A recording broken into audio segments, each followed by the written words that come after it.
Welcome to my YouTube channel. मेरे इस YouTube channel पर आप सभी लोगों का बहुत बहुत स्वागत है। और आज का हमारा टॉपिक है रेस्पिरेटरी सिस्टम।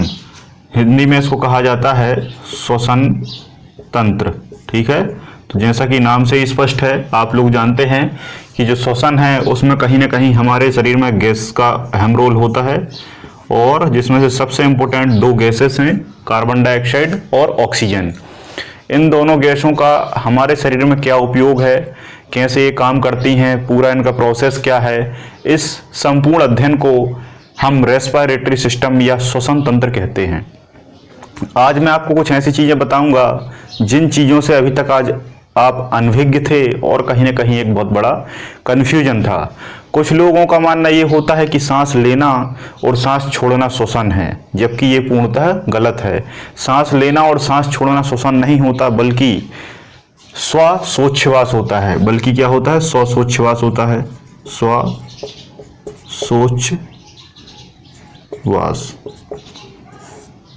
श्वासोच्छ्वास है। इंग्लिश में इसको कहा जाता है ब्रीथिंग। इसको क्या कहा जाता है? ब्रीथिंग। तो श्वासोच्छ्वास और श्वसन, बेसिकली इन दोनों में अंतर क्या है? अगर हम इन दोनों के क्लासिफिकेशन की बात करें तो इन दोनों में अंतर क्या होता है, इनकी बात करेंगे हम। इसके बाद एक शब्द आपने सुना होगा कि उपचय और अपचय, ये दो शब्द सुने होंगे, तो इन पर भी हम बात करेंगे। फिर इसके बाद एक चीज आपने सुनी होगी, ऑक्सीशोषण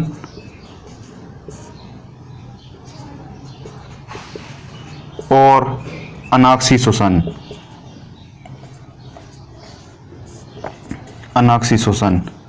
ठीक है, ऑक्सीशोषण, अनाक्सीशोषण। एक चीज और सुनी होगी आपने, बाह्य शोषण और आंतरिक शोषण। बाह्य शोषण और आंतरिक शोषण। तो इतने सारे जो शब्द हैं, इनमें बड़ा कंफ्यूजन रहता है कि किस में क्या होता है। तो आज के इस लेक्चर में हम पूरी चीज़ों को बहुत बेहतरीन तरीके से समझने वाले हैं। ठीक है, तो बिल्कुल बेसिक से शुरुआत करते हैं। बेसिक से शुरुआत करते हैं कि हमारे शरीर में इसकी ज़रूरत क्यों पड़ी, हमारे शरीर में इसकी ज़रूरत क्यों पड़ी। तो होता क्या है कि जितना भी आप खाना है, जो आपका भोजन है, भोज्य पदार्थ है, उसको जो आप खाते हैं, उसको जब आप खाते हैं तो उसका एब्जॉर्प्शन होता है, और एब्जॉर्प्शन होने के बाद वो हमारे शरीर में ब्लड में मिल जाता है। ये खाना हमारे शरीर में ब्लड में मिल जाता है, आपको पता है, और फिर यही ब्लड हमारे शरीर के सभी अंगों तक पहुंचाता है। अंगों का मतलब होता है सेल। अंगों का मतलब होता है सेल या कोशिका। अंग तो हम सामान्य भाषा में कह देते हैं, बल्कि अंततः हमारे शरीर में कोशिकाएं होती हैं। ठीक है, लेकिन होता क्या है कि जब एक ब्लड हमारे खाने को या भोजन को अंगों तक या सेल तक ले जाता है, तो इस सेल से क्या है? ऊर्जा बनती है। इस सेल से क्या है? एनर्जी प्राप्त होती है, और इसी एनर्जी से हम क्या है? बहुत सारे कार्य कर पाते हैं। लेकिन एक समस्या है। समस्या क्या है कि ये जो सेल है, आपकी कोशिका है, इस कोशिका को डायरेक्ट ऊर्जा नहीं मिल पाती। इस कोशिका से आपके जो खाना है, इससे डायरेक्ट ऊर्जा नहीं मिल पाती, बल्कि इस खाने का कुछ चरणों में प्रोसेस होता है। उसके बाद ऊर्जा मिलती है। उसके बाद क्या होती है? ऊर्जा मिलती है। और ये किससे होता है?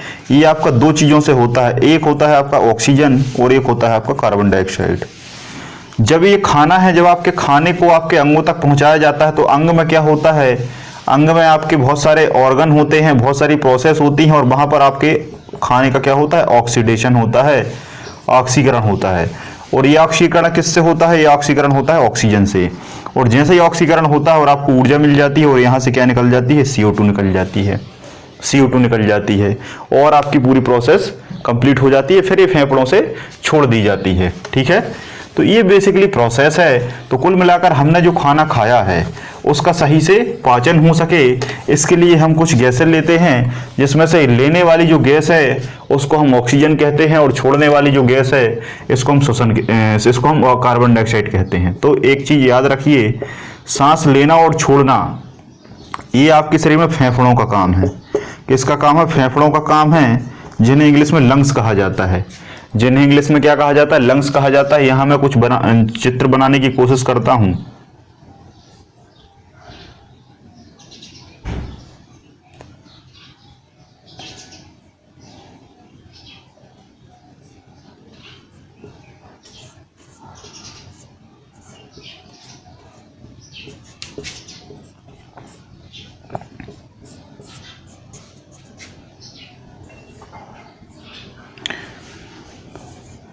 हमारी जो आर्ट है वो इतनी अच्छी नहीं है, तो आप थोड़ा सा समझ जाइएगा, है ना, थोड़ा सा मैनेज कर लीजिएगा, क्योंकि हम थोड़ा सा काम चलाऊ बना रहे हैं।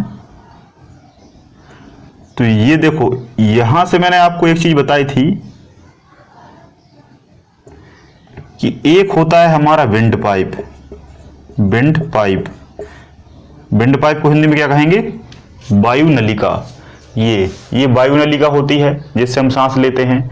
इसी के साथ एक और नलिका होती है जिसे हम यूसोफेगस कहते हैं, जो आपकी क्या होती है, ग्रास नली होती है। तो यहाँ पर हमारे यहाँ दो नलियाँ होती हैं, एक होती है खाना खाने वाली और एक होती है सांस लेने वाली। लेकिन दोनों का कभी मिक्सचर नहीं होता, दोनों का कभी मिक्सचर नहीं होता, क्योंकि एक यहाँ यंत्र लगा होता है जिसको हम कहते हैं एपिग्लोटिस। क्या कहते हैं, एपिग्लोटिस। तो जब आप खाना खाते हैं तो ये खाना एपिग्लोटिस के ऊपर से होके जाता है और एपिग्लोटिस विंड पाइप को बंद कर देता है और खाना आपका सीधा आमाशय में चला जाता है। बात समझ में आ रही है ना। तो और आपने सांस कहाँ से ली, नोज से ली, है ना। नोज मतलब नाक के अंदर, फिर यहाँ नोस्ट्रिल वगैरह होते हैं, नोस्ट्रिल के बाद फेरिंग्स, लैरिंग्स, और उसके बाद आपका ये विंड पाइप। और विंड पाइप में यहाँ ये कहलाता है ट्रैकिया। ये देखो ट्रैकिया, 1 2 3 पाइप हैं, तीनों का जॉइंट है। 3 मतलब होता है ट्राई, और ट्राई से ही बना है ट्रैकिया, ट्राई से ही बना है ट्रैकिया। तो ये 2 और 1 नली, 3 वाले भाग जो होते हैं ये ट्रैकिया कहलाता है अंदर। और यहां से आपकी सांस जाती है और ये सीधा आपका विंड पाइप से होते हुए आपके फेफड़ों में चली जाती है, ट्रैकिया से होते हुए।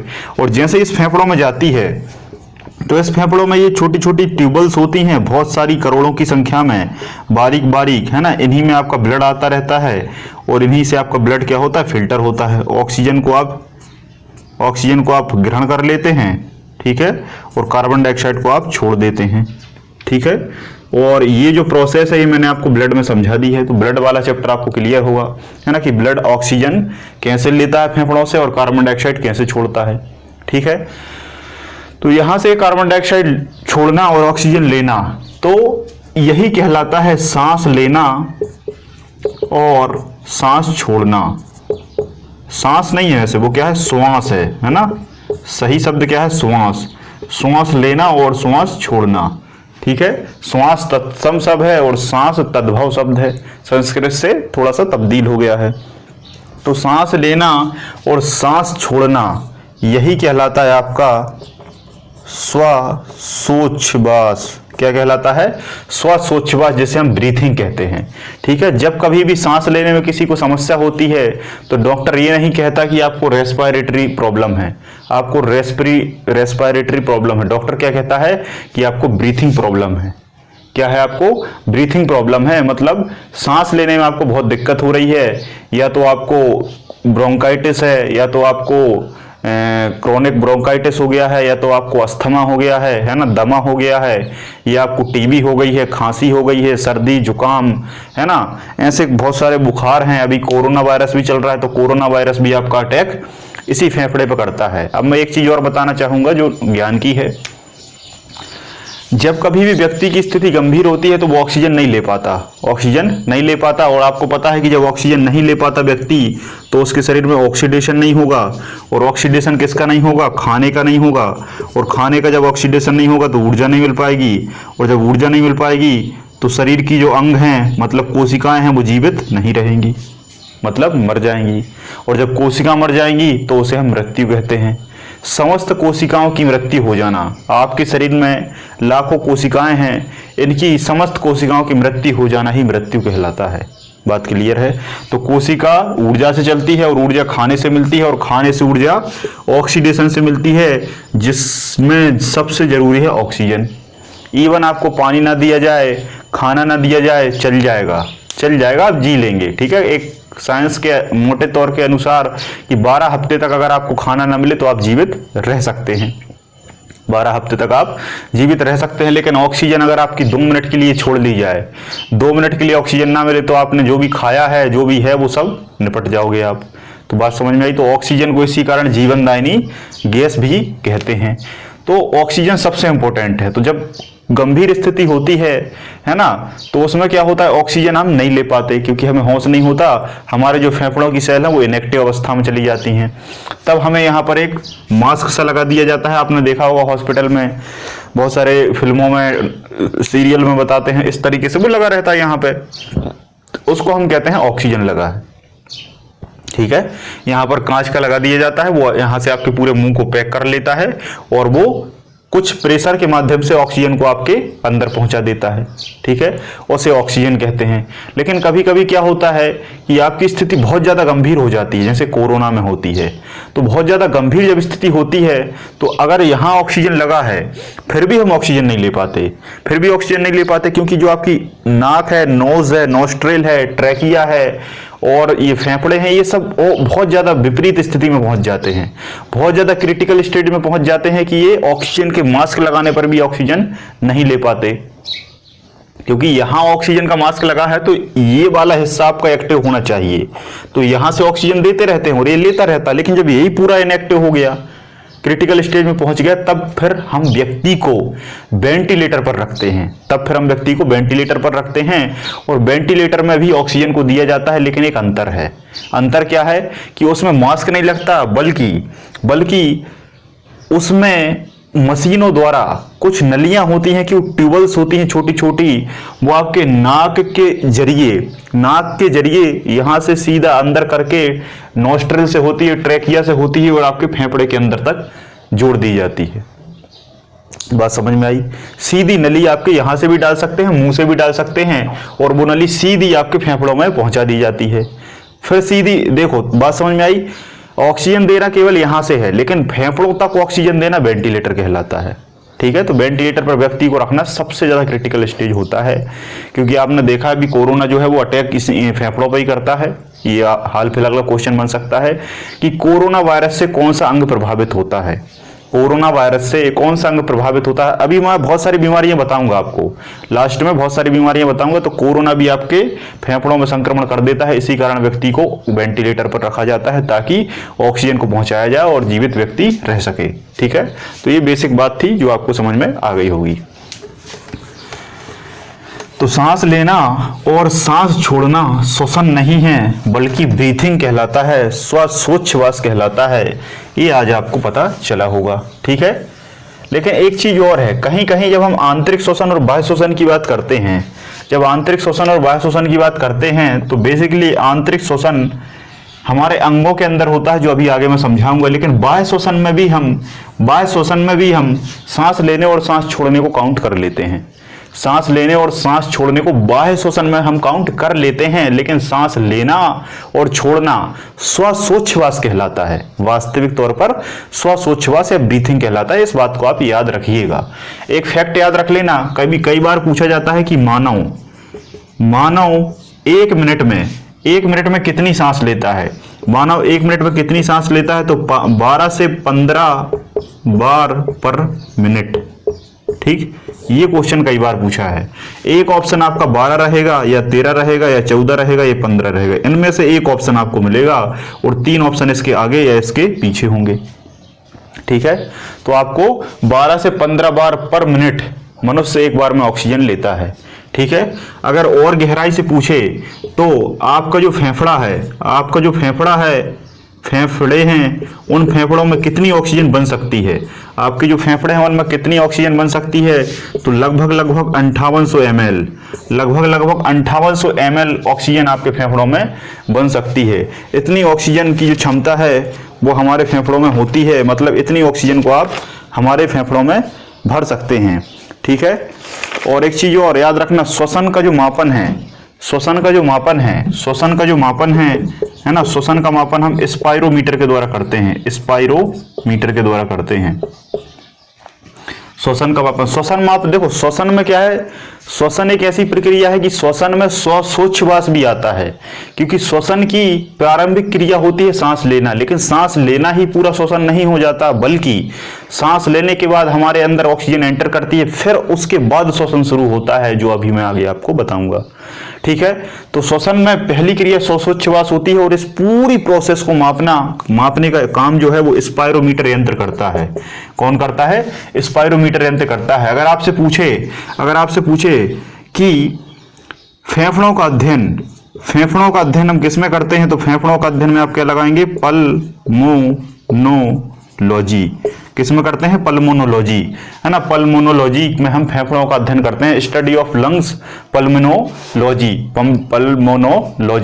लेकिन और कभी भी आपसे पूछ दिया जाए कि हमारे जो फेफड़े हैं उसमें जब ऑक्सीजन एंटर करी तो ऑक्सीजन को कौन बांधता है? तो ये मैं आपको पहले से ही बताता आया हूं कि ऑक्सीजन को हमारे शरीर में पहले हम थोड़ा सा और बेसिक बात करेंगे। अगर आपसे पूछे कि हमारे शरीर में फेफड़ों में ऑक्सीजन को कौन बांधता है, तो क्या लगाएंगे आप? ब्लड बांधता है।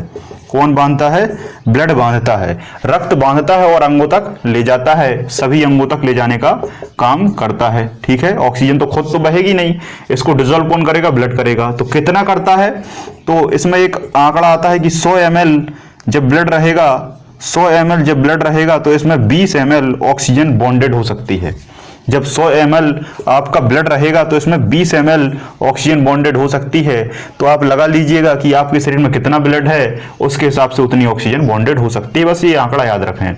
लेकिन कभी अगर आपसे पूछ ले कि ब्लड में भी कौन ऑक्सीजन को बांधता है, ब्लड के अंदर भी कौन ऑक्सीजन को बांधता है, तब आप लगाएंगे हीमोग्लोबिन। तब आप क्या लगाएंगे? हीमोग्लोबिन आपको पता है क्या है? ये हमने पिछले लेक्चर में बहुत बढ़िया तरीके से समझा दिया है। तो हीमोग्लोबिन ऑक्सीजन को बांधकर ऑक्सी हीमोग्लोबिन बनाता है, और कार्बन डाइऑक्साइड को बांधकर कार्बोक्सी हीमोग्लोबिन बनाता है। ठीक है, और हीमोग्लोबिन सबसे ज्यादा किसको बांधता है? तो कार्बन मोनोऑक्साइड को। ये मैं पिछली क्लास में बता चुका हूं। लेकिन कभी आपसे पूछे जब हीमोग्लोबिन बांधता है तो कितना, तो आप लगाएंगे कि 1 ग्राम हीमोग्लोबिन जो है वो लगभग 1.34 ml ऑक्सीजन को बांध सकता है। 1.34 ml ऑक्सीजन को बांध सकता है। कभी आपसे पूछे कि सांस लेने की और छोड़ने की दर क्या है, तब आप यही लगाएंगे। सांस लेने और सांस छोड़ने की दर पूछे तब आप यही लगाएंगे। लेकिन अगर आपसे पूछे कि हमारे वायुमंडल में उपस्थित ऑक्सीजन का हम कितना भाग लेते हैं, तब आपको आंसर ये नहीं देना है। फिर आप कहेंगे क्या देना है, तो समझिए। एक क्वेश्चन एक बार पूछा था कि जब हम सांस लेते हैं तब हम किस को ग्रहण करते हैं, किसको लेते हैं? तो सभी लोगों ने क्या लगा दिया? ऑक्सीजन, जो कि गलत है। अब आप कहेंगे ऐसा क्यों? ये तो हम बचपन से पढ़ते आ रहे हैं। तो आप मुझे एक बात बता दो कि जब आप सांस लेते हो तो यहां क्या कोई छन्ना अन्ना लगा है, कुछ फिल्टर लगा है नाक में कि केवल ऑक्सीजन ही जाएगी?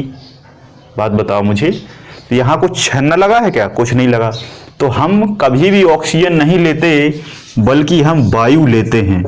वायु और गैस में बहुत अंतर होता है भाई साहब, वायु और गैस में बहुत अंतर होता है।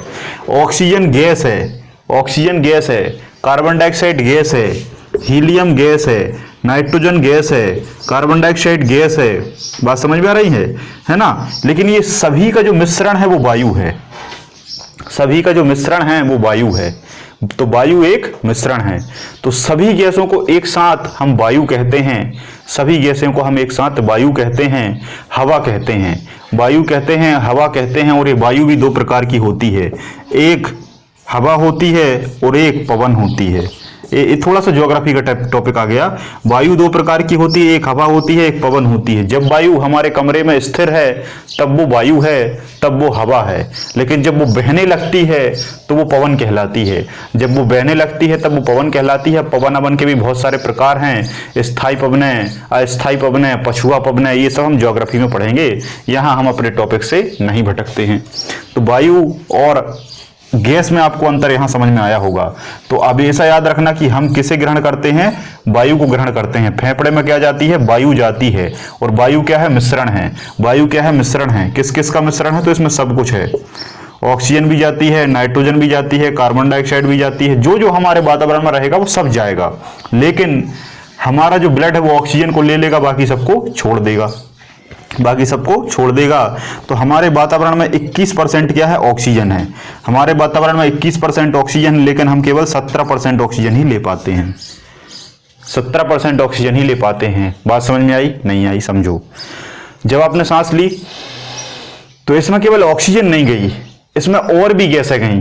तो ऑक्सीजन प्लस अन्य गैसें, बात समझ में आ रही? ऑक्सीजन प्लस अन्य गैसें इक्वल टू 100%। ऑक्सीजन प्लस अन्य गैसें इक्वल टू 100%, लेकिन 100% out of oxygen it is 170%। बात समझ में आई?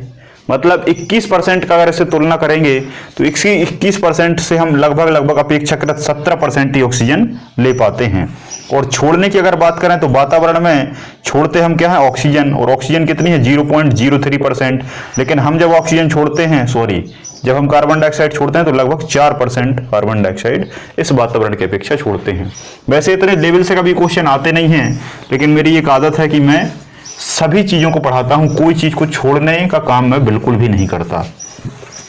तो आई होप आपको यहां पर श्वसन और श्वासोच्छ्वास में अंतर समझ में आ गया होगा, है ना। श्वासोच्छ्वास तो आप बहुत अच्छे से समझ गए होंगे कि श्वासोच्छ्वास क्या है, नाक से सांस लेना और सांस छोड़ना, सांस लेना और सांस छोड़ना फेफड़ों तक।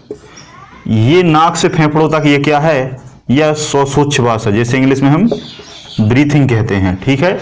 लेकिन इस फेफड़े के बाद जब ऑक्सीजन अंगों तक जाती है, कहां तक जाती है, अंगों तक जाती है, या विज्ञान में हम कहें कोशिकाओं तक जाती है, सेल्स तक जाती है, और ले जाता कौन है, आपका ब्लड ले जाता है, ले जाता कौन है, ब्लड। तो इस फेफड़े के बाद जब ये ऑक्सीजन यहां तक पहुंच गई तो ये ऑक्सीजन का ट्रांसपोर्टेशन हुआ, जो कौन करता है, HB, हीमोग्लोबिन, ठीक है। बात क्लियर है? लेकिन ये जो सेल है, ये सेल, इस सेल के अंदर जैसे ही ऑक्सीजन एंटर की, जैसे ही ऑक्सीजन एंटर की तो यहां भरा है कोशिका द्रव्य। याद आया कुछ हमने पढ़ा था? यहां भरा है कोशिका द्रव्य, जिसे हम साइटोप्लाज्म कहते हैं, जिसे हम जीव द्रव्य कहते हैं, प्रोटोप्लाज्म कहते हैं, ठीक है, साइटोप्लाज्म कहते हैं। लेकिन इसमें एक अंग पाया जाता है जिसका नाम होता है माइटोकॉन्ड्रिया। कुछ याद आया? ये इसलिए मैंने ये सारी चीजें पहले पढ़ा दी, माइटोकॉन्ड्रिया। तो माइटोकॉन्ड्रिया के अंदर भी एक द्रव भरा होता है, इसका नाम शायद मैंने नहीं बताया होगा, बताया है, मैंने बताया है। कोशिका के अंदर जो द्रव भरा होता है इसको साइटोप्लाज्म कहा जाता है। केंद्रक के अंदर जो द्रव भरा होता है उसे केंद्रक द्रव्य या न्यूक्लियोप्लाज्म कहा जाता है, ठीक है। लेकिन माइटोकॉन्ड्रिया के अंदर जो द्रव भरा होता है इसको मैट्रिक्स कहा जाता है, इसको मैट्रिक्स कहा जाता है। बात क्लियर है? तो ऑक्सीजन जब यहां से ली तो एक प्रोसेस यहां चलती है साइटोप्लाज्म में, और एक प्रोसेस यहां चलती है। ये ऑक्सीजन सीधी एंटर कर जाती है माइटोकॉन्ड्रिया में, माइटोकॉन्ड्रिया में एंटर कर जाती है। और आपको पता है कि माइटोकॉन्ड्रिया में ही क्या होता है, ऊर्जा का संरक्षण, ऊर्जा का संरक्षण माइटोकॉन्ड्रिया के अंदर होता है, एटीपी के रूप में बताया था ना मैंने। इसी कारण माइटोकॉन्ड्रिया को हम power house of the cell कहते हैं, power house of the cell या कोशिका का ऊर्जा ग्रह कहते हैं। लेकिन कभी आपने सोचा कि क्यों कहते हैं? कोशिका के अंदर हमारी सारी क्रियाएं होती हैं, सभी क्रियाएं कोशिका के अंदर होती हैं हमारे शरीर की। तो जब आपने ऑक्सीजन ले ली और खाना खा लिया, ऑक्सीजन ले ली और खाना खा लिया, तो ऑक्सीजन इस खाने को तोड़ती है, इस खाने को तोड़ती है 1 2 3 4 5 6 7 8 9 10 इस तरीके से एक साइकिल में तोड़ देती है। और तोड़ने के बाद इस खाने से क्या मिलती है, ऊर्जा मिलती है, और ये ऊर्जा सुरक्षित रख ली जाती है कहाँ, माइटोकॉन्ड्रिया में। इसी कारण माइटोकॉन्ड्रिया को हम power house of the cell कहते हैं। तो ये ऑक्सीजन सीधी कहाँ चली जाती है, माइटोकॉन्ड्रिया में। इसी कारण माइटोकॉन्ड्रिया में एक प्रोसेस होती है जिसे हम कहते हैं ऑक्सीशोषण, जिसे हम क्या कहते हैं, ऑक्सीशोषण। क्यों कहते हैं भाई? क्योंकि ऑक्सीजन की उपस्थिति में हो रहा है, इसलिए हम क्या कहते हैं, ऑक्सीशोषण। लेकिन इसका एक पर्टिकुलर नाम है जिसे हम कहते हैं क्रेब्स साइकिल। क्या कहते हैं, क्रेब्स चक्र। तो आपसे कभी भी पूछा जाए कि क्रेब्स चक्र क्या है, तब आप क्या लगाएंगे, ऑक्सीशोषण है। किसकी उपस्थिति में होता है, ऑक्सीजन की उपस्थिति में होता है। कहां होता है, कोशिका के माइटोकॉन्ड्रिया के द्रव में। माइटोकॉन्ड्रिया के अंदर ऑप्शन रहेगा या माइटोकॉन्ड्रिया का मैट्रिक्स ऑप्शन में रहेगा। तो माइटोकॉन्ड्रिया के मैट्रिक्स में या माइटोकॉन्ड्रिया के अंदर एक प्रोसेस चलती है क्रेब्स चक्र, है ना। क्रेब्स चक्र बहुत सारे चरणों में, जैसे आपने प्रोटीन खा लिया, फैट खा लिया, है ना, बहुत सारा खाना खा लिया, ये खाना टूटेगा, ये खाना टूटता है, सिट्रिक एसिड है, सिसएसोनेटिक एसिड है, आइसोसिट्रिक एसिड है, ऑक्साल्यूसिनिक एसिड है, मैलिक एसिड है, फुमारिक एसिड है ना, सक्सीनिक एसिड है ना, कैटगुलेट्रिक एसिड है, और फिर से यहाँ आपको सिट्रिक एसिड मिल जाएगा और यहाँ से ऊर्जा निकल जाएगी, और ये ऊर्जा निकल जाएगी इस चरण में, और ये ऊर्जा निकलने के बाद ये ऊर्जा हमारे माइटोकॉन्ड्रिया में जाकर संरक्षित हो जाएगी। ठीक है, तो ये पूरी प्रोसेस ये प्रोसेस आपसे कभी नहीं पूछा जाएगा, इसके जो चरण है ये कभी नहीं पूछे जाएंगे। बस आपको ये याद रखना है कि क्रेब्स चक्र क्या है, ऑक्सीशोषण है, ऑक्सीजन की उपस्थिति में होता है, कहाँ होता है ये सबसे इंपॉर्टेंट है, कहाँ होता है ये सबसे इंपॉर्टेंट है। ठीक है, तो कोशिका के माइटोकॉन्ड्रिया के अंदर, माइटोकॉन्ड्रिया के द्रव में होता है, क्रेब्स चक्र चलता है।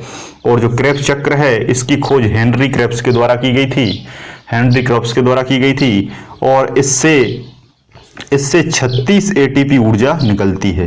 कितनी ऊर्जा निकलती है? इससे 36 एटीपी ऊर्जा हमारे शरीर में निकलती है। अब ये 36 एटीपी ऊर्जा क्या है? ये 36 एटीपी जो ऊर्जा है ये बहुत सारी चीजों को तोड़ के बनती है। एक ग्लूकोज को ये तोड़ती है और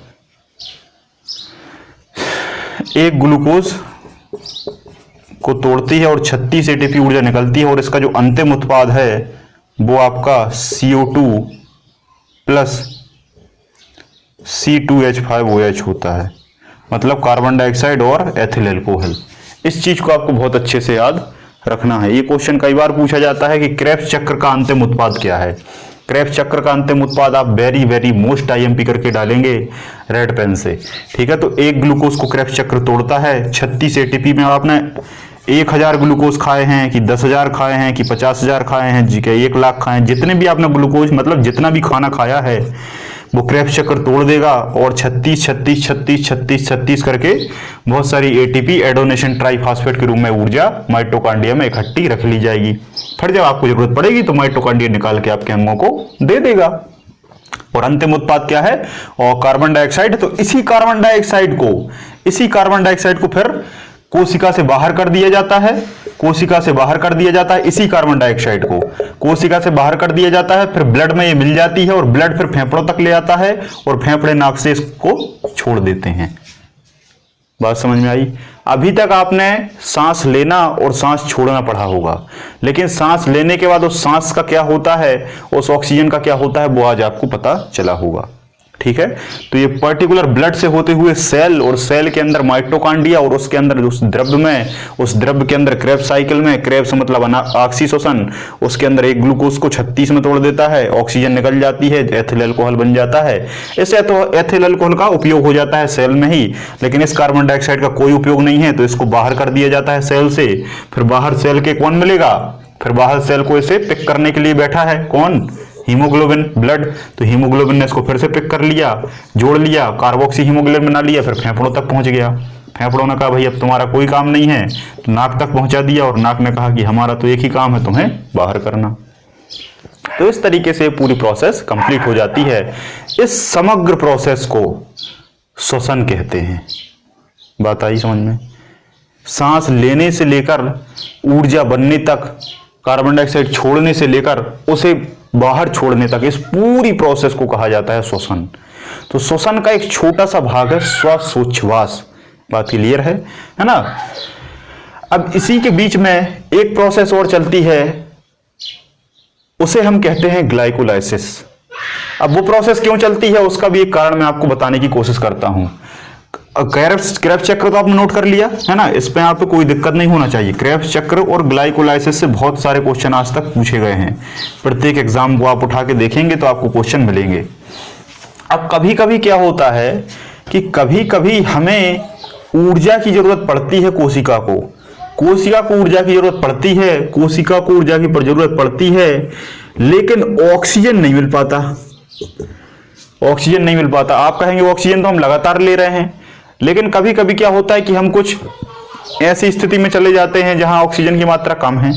सांस तो हम ले रहे हैं, सांस तो हमारी चल रही है, लेकिन ऑक्सीजन वहां कम है उस वातावरण में, और हमें पता नहीं है। हमें पता नहीं है, जैसे कोई रात को पेड़ के नीचे सो जाए, है ना, तो आप वो उसकी सांस चलती रहेगी, वो जीवित रहेगा, लेकिन उसे पता नहीं है कि वहां पर पूरे वातावरण में कार्बन डाइऑक्साइड फैल चुकी है रात के समय। ये मैं बॉटनी में आपको समझाऊंगा। या फिर आप कहीं ऐसे बंद सफोकेशन एरिया में बैठे हैं, तो वहां भी जैसे एसी चल रहा है, पूरा बंद है, तो वहां आपके शरीर में कार्बन डाइऑक्साइड ही बनती रहती है, फिर आपकी एनर्जी कम होती रहती है। तो वहां पर कोशिका को जब इमरजेंसी में ऊर्जा की जरूरत पड़ती है, तब ये कोशिका एक दूसरी साइकिल चलाती है,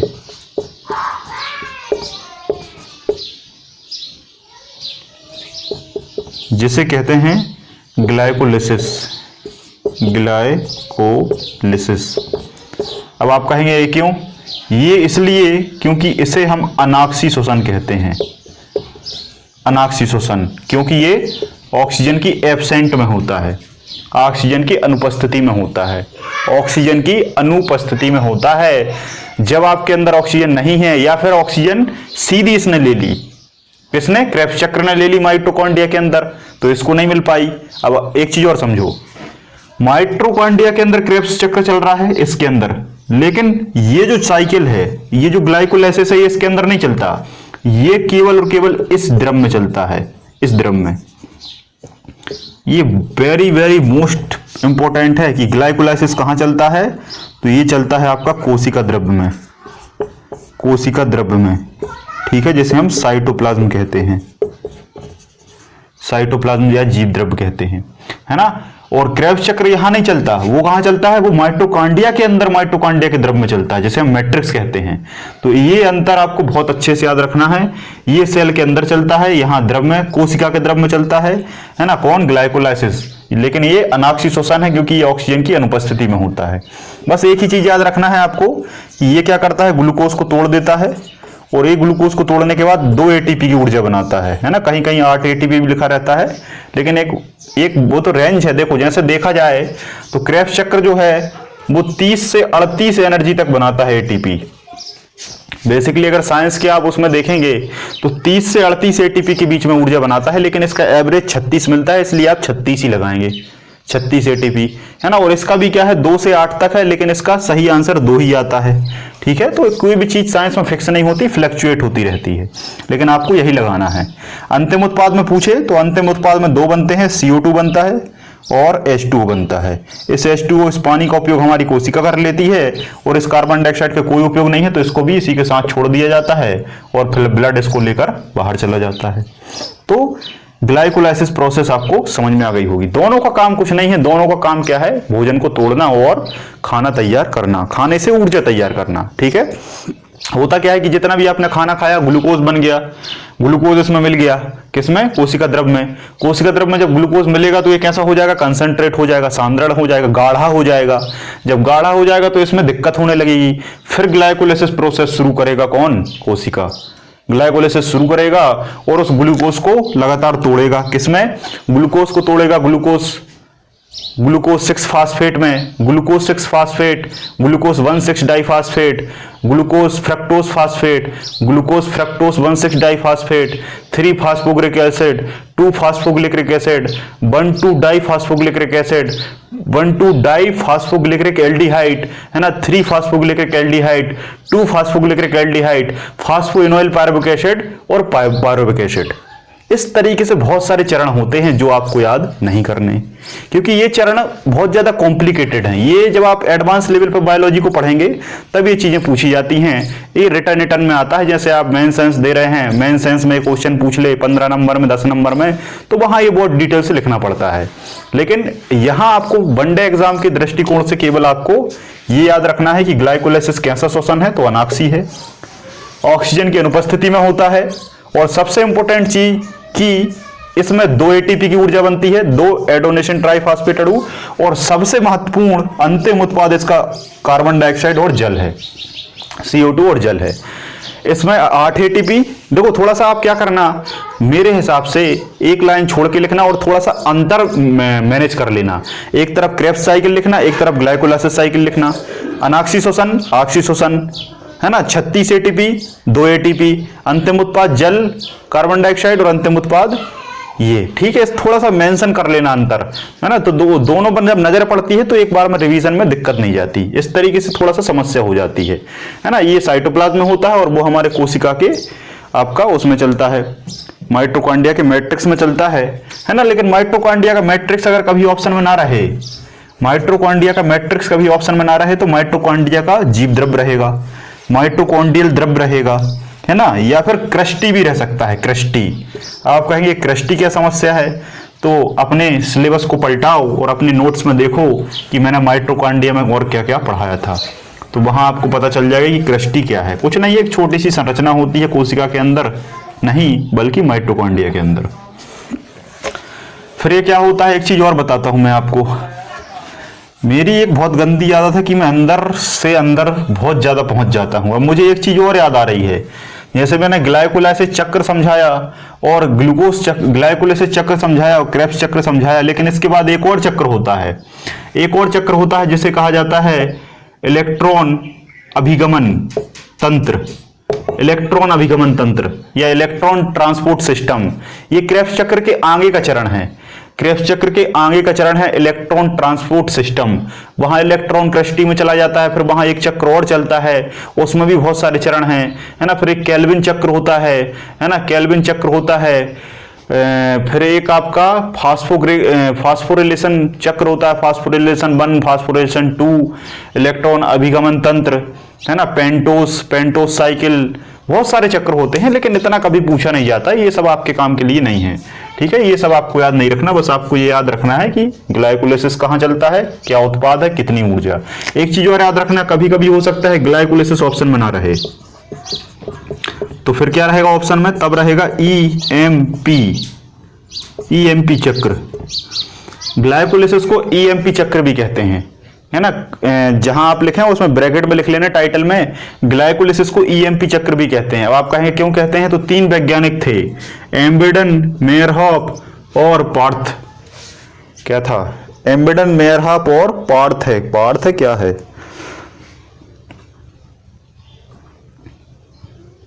एम्बेडन, मेयरहॉफ और पार्सन, एम्बेडन, मेयरहॉफ और पार्सन 3 वैज्ञानिक थे। इन 3 वैज्ञानिकों ने ही इसकी खोज की थी ग्लाइकोलाइसिस की, तो इसे ईएमपी पाथवे या ईएमपी चक्र भी कहते हैं, एम्बेडन, मेयरहॉफ और पार्सन चक्र भी, लेकिन आपको शॉर्ट में ईएमपी लिखाएगा।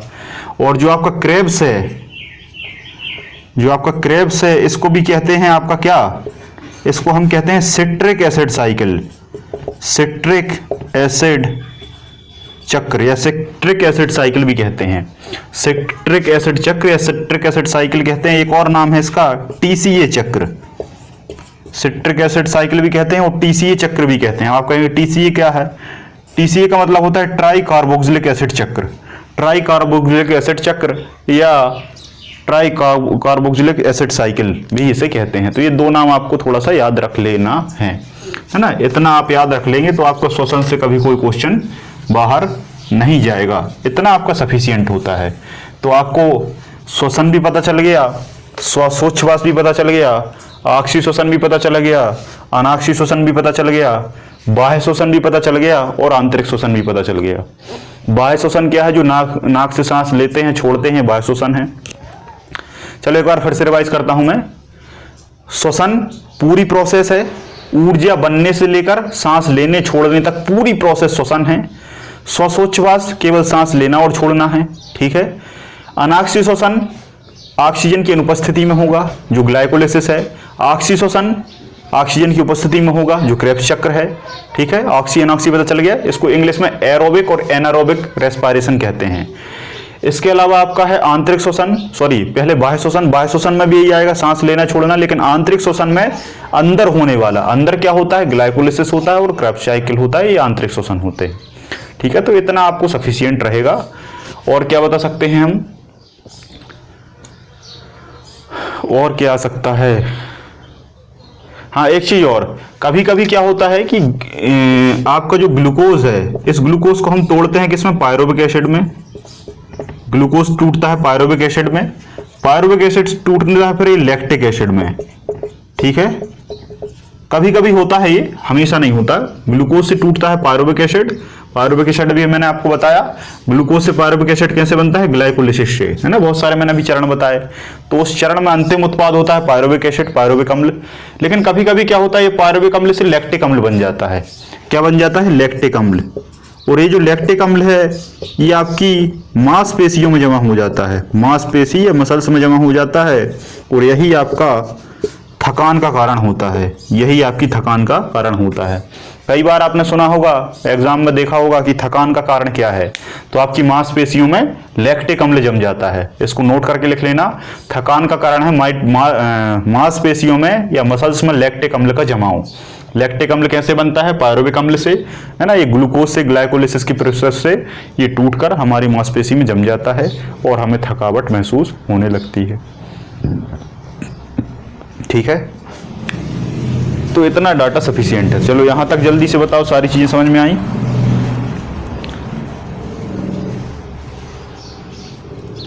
यहां तक सारी चीजें समझ में आई।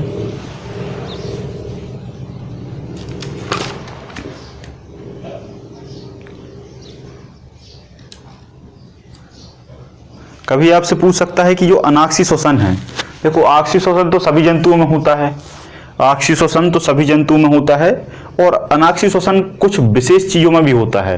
मैं यहां पर लिख देता हूं, आक्षी श्वसन, देखो आक्षी जो श्वसन है ये तो सभी जीवों में होगा, सभी जीवों में होगा। अनाक्षी भी सभी जीवों में होता है लेकिन कुछ जीवों में नहीं होता। लेकिन यहाँ पर कुछ डिफरेंट ऑप्शन आपको देखने को मिल सकते हैं, जैसे बीज की विश्राम अवस्था, बीज की विश्राम अवस्था, है ना। बीज पड़ा हुआ है, जैसे हमने बोरे वोरे में भर के बीज को रख दिया, तो उसमें अनाक्षी श्वसन होता है, क्योंकि ऑक्सीजन श्वसन नहीं हो सकता, क्योंकि अभी वो जीवित नहीं है। फल भित्ति में, फल आपने तोड़ दिए तो उसको ऑक्सीजन नहीं मिल पा रही, तो फल भित्ति में भी होता है ना। जंतुओं की पेशी में, है ना, जंतुओं की पेशी में होता है।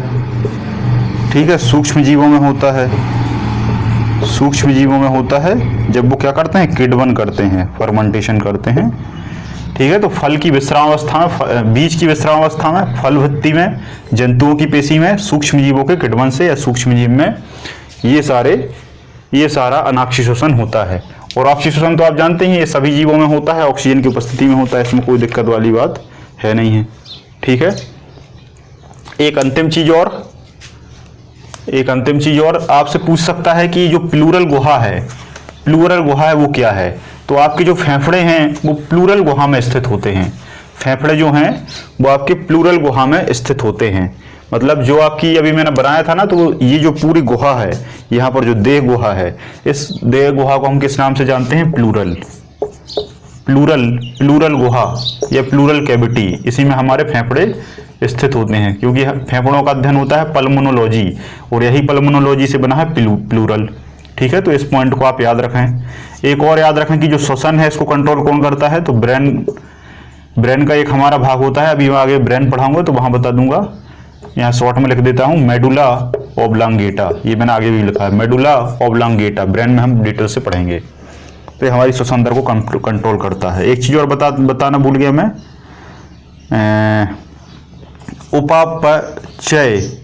उपापचय क्रियाएं।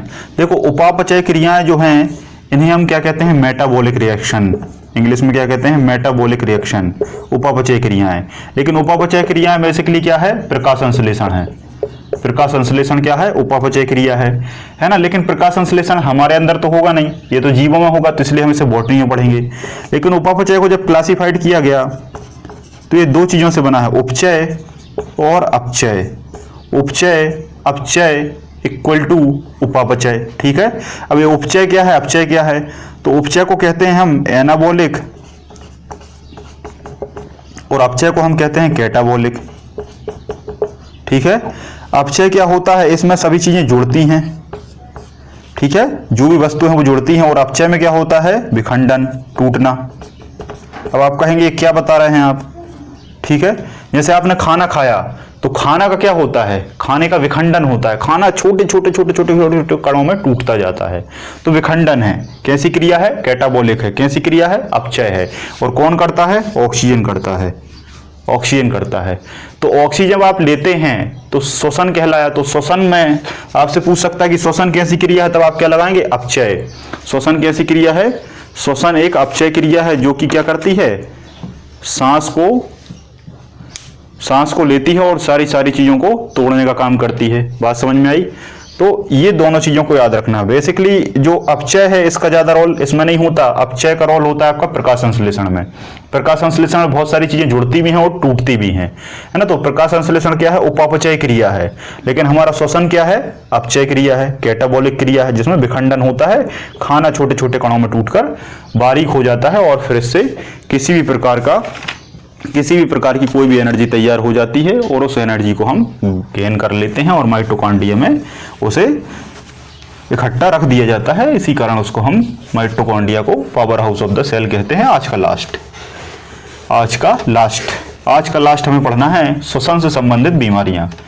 इसमें सबसे इंपॉर्टेंट ये है कि बस आपको ये याद रखना है कि कौन सी बीमारी श्वसन से संबंधित है, मतलब फेफड़ों में होती है, बस यही पूछता है। सबसे पहला तो आपको लगा देना है क्या, टीबी का फुल फॉर्म है ट्यूबरक्लोसिस।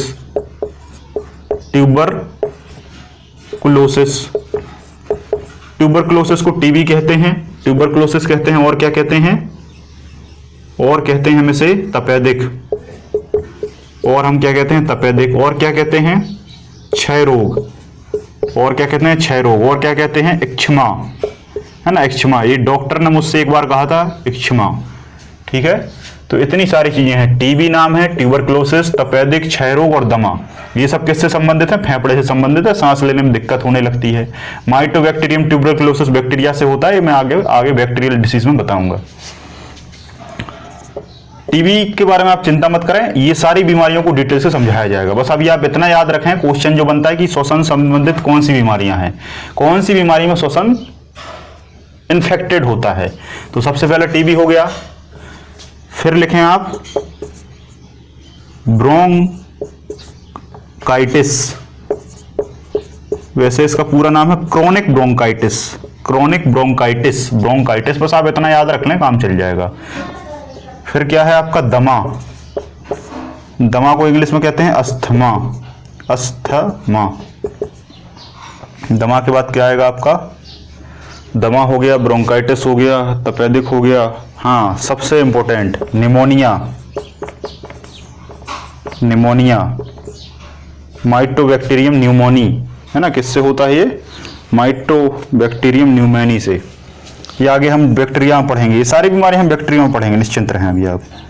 निमोनिया के बाद क्या हो गया, जुकाम, है ना। फिर क्या है, सर्दी। देखो एक बात याद रखो, सर्दी अलग है, जुकाम अलग है। हम क्या है, अभी हमें पता ही नहीं रहता कि सर्दी जुकाम क्या है, कुछ लोग एक ही समझते हैं, जुकाम अलग होता है और सर्दी अलग होता है। ये बात आपको आज पहली बार पता चली होगी। क्या अंतर है ये हम डिटेल से वायरस और बैक्टीरिया वाले टॉपिक में बताएंगे, लेकिन थोड़ा सा मैं बता देता हूं। जो जुकाम है ये हमारा अलग वायरस से होता है जिसको हम मिक्सो वायरस कहते हैं, और जो सर्दी है ये राइनो वायरस से होता है। तो दोनों के वायरस अलग हैं।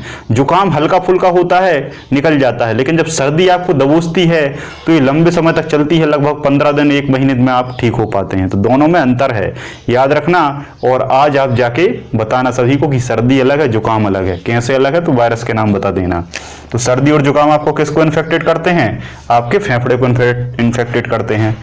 ठीक है, तो 5 बीमारी हो गई, 6 बीमारी हो गई, टीबी, ब्रोंकाइटिस, दमा, निमोनिया, सर्दी, जुकाम, और एक और है हाइपोक्सिया।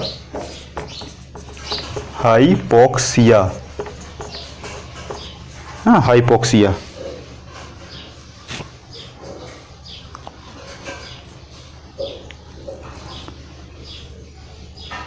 हाइपोक्सिया, और एक और लिख लो लंग कैंसर, फेफड़ों का कैंसर, लंग कैंसर या फेफड़ों का कैंसर। ये कैंसर वाले मैं बताऊंगा और डिटेल से। और एक और क्या है, स्वाइन फ्लू, है ना, स्वाइन फ्लू H5N1 से होता है ना, H5N1 swine flu, bird flu, swine flu बहुत सारे हैं। तो बर्ड फ्लू और स्वाइन फ्लू भी हमारे फेफड़े को प्रभावित करते हैं। बस इतने रोग आपके लिए सफिशिएंट हैं। इन रोगों की चर्चा डिटेल से होगी, निश्चिंत रहें। जब आगे हम वायरस और बैक्टीरिया पढ़ेंगे तो इन बीमारियों को मैं क्लासिफाइड कर दूंगा कि वायरस से कौन कौन सी, बैक्टीरिया से कौन कौन सी, और किस बीमारी कौन से बैक्टीरिया से होती है, कौन से वायरस से होती है, उसमें भी हम बहुत डिटेल से पढ़ेंगे, निश्चिंत रहिए। तो आज के इस लेक्चर में आप सभी लोगों का बहुत बहुत धन्यवाद। जय हिंद, जय भारत।